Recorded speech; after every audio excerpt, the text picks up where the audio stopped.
"That's fine," Marcus said, not even looking up from his phone, a small laugh escaping him like I'd just told a mediocre joke. "But you'll be the one left homeless. Good luck affording anything on your salary." I stood in our kitchen, the divorce papers I'd finally worked up the courage to print sitting on the counter between us, and felt something inside me go quiet and still, the particular calm that comes after years of small cruelties finally crossing into something you can name clearly.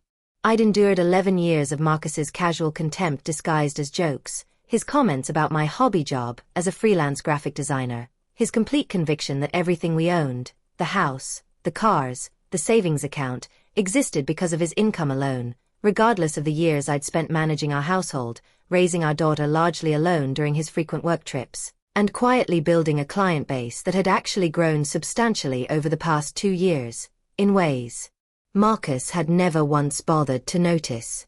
I didn't argue with him that morning. I didn't defend myself or list my contributions to a marriage he'd apparently reduced to a simple financial transaction in his mind. I simply picked up the papers, folded them carefully, and walked out to file them myself that same afternoon. What Marcus didn't know, laughing at what he assumed was an empty threat from a wife he'd spent years underestimating, was that I'd already spent the previous 4 months quietly preparing for exactly this moment, guided by someone whose help he never could have anticipated. My name is Rosalind Chen, and I married Marcus Whitfield when I was 26, genuinely believing, at the time, that the confident, ambitious man I'd fallen in love with would grow into a partner rather than someone who'd spend over a decade treating our marriage as a hierarchy with himself permanently positioned at the top. Marcus worked as a regional sales director, a demanding job that took him traveling 3 weeks out of every month, leaving me to manage our household, raise our daughter Iris, largely alone, while also building my own freelance graphic design career during whatever hours remained after everything else was handled. He'd never once acknowledged that arrangement as genuine partnership, referring instead, casually and repeatedly, to himself as the one who actually provided for this family, as though my contributions existed in some separate lesser category that didn't quite count as real work. The harassment, when I finally allowed myself to name it accurately rather than minimizing it as Marcus just being blunt, had escalated gradually over the previous 2 years.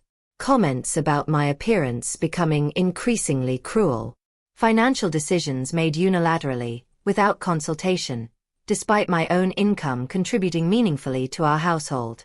Dismissive remarks in front of Iris that I'd spent months quietly absorbing, telling myself that maintaining stability for our daughter mattered more than my own dignity.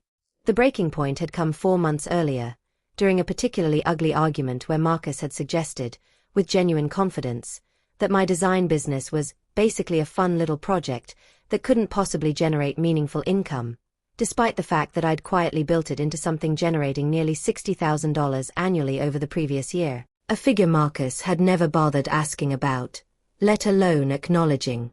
That same week, exhausted and finally ready to seriously consider ending my marriage, I'd reached out to someone I hadn't spoken with in years, my Aunt Priscilla, a woman whose own difficult divorce decades earlier had taught her exactly the kind of practical, unglamorous preparation that actually protects people during marital separations. Aunt Priscilla, now 68 and retired after decades working as a paralegal specializing in family law, had listened carefully during our first conversation, asking pointed, practical questions I hadn't thought to consider myself. "Have you kept records of your income?" she asked. "Bank statements, invoices, tax filings showing exactly what you've earned independently?" I had actually, mostly for tax purposes, never imagining those records would eventually matter for anything beyond annual filing requirements. "Good," she said. "That matters more than you probably realize right now. Marcus assuming your income doesn't count won't hold up against actual documentation showing what you've contributed financially, separate from whatever he believes about your work." Over the following weeks, Priscilla walked me through considerations I'd never fully understood about marital property, the significance of contributions that weren't purely financial, like childcare and household management, and the specific documentation that would eventually matter if Marcus tried to minimize my claim to marital assets during divorce proceedings. She also connected me with a family law attorney she'd worked alongside for years, a sharp, no-nonsense woman named Deborah Castellanos, who specialized specifically in cases involving one spouse significantly underestimating or minimizing the other's contributions to a marriage. Marcus sounds like the kind of husband who's convinced himself of a narrative that doesn't actually match reality, Deborah told me during our first consultation. That narrative usually collapses pretty quickly once actual documentation enters the conversation.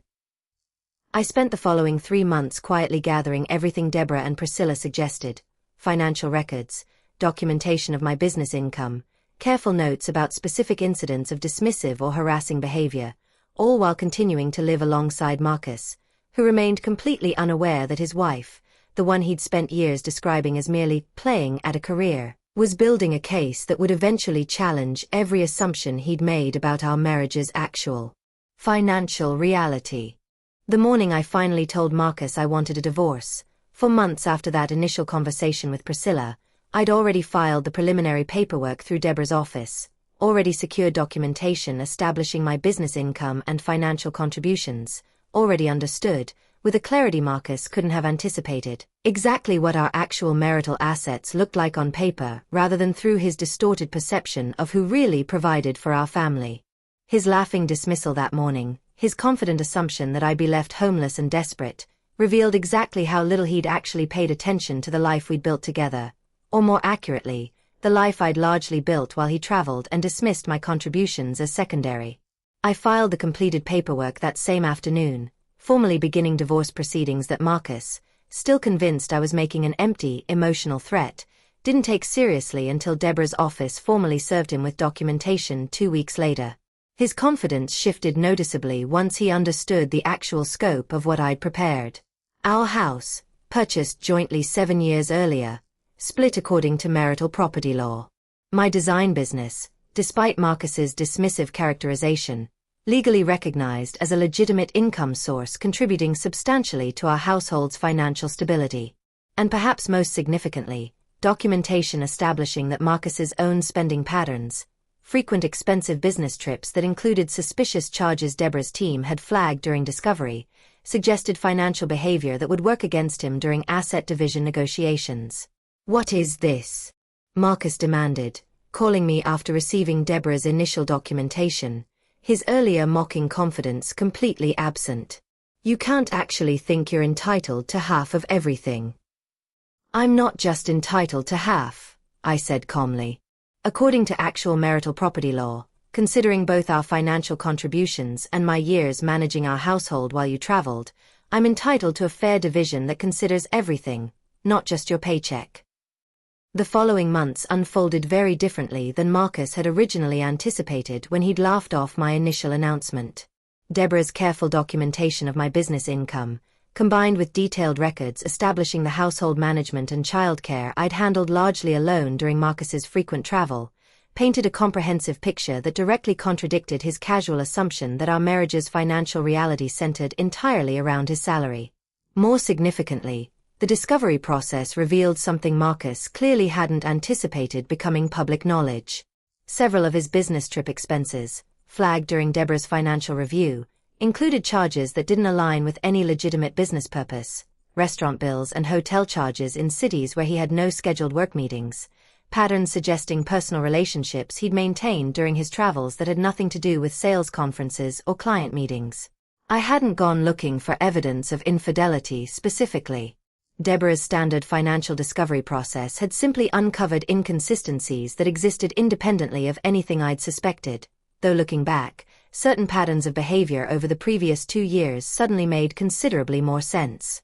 Marcus, faced with documentation of both his dismissive treatment of my financial contributions and evidence suggesting extramarital relationships during business travel, found himself negotiating from a considerably weaker position than his initial confidence had suggested.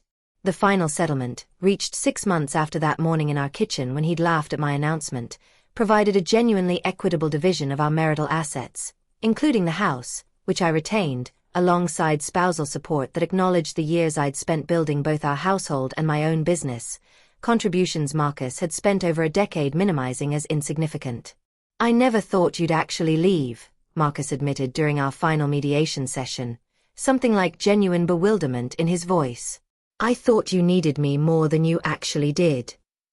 "That's exactly the problem," I told him, during that final mediation session.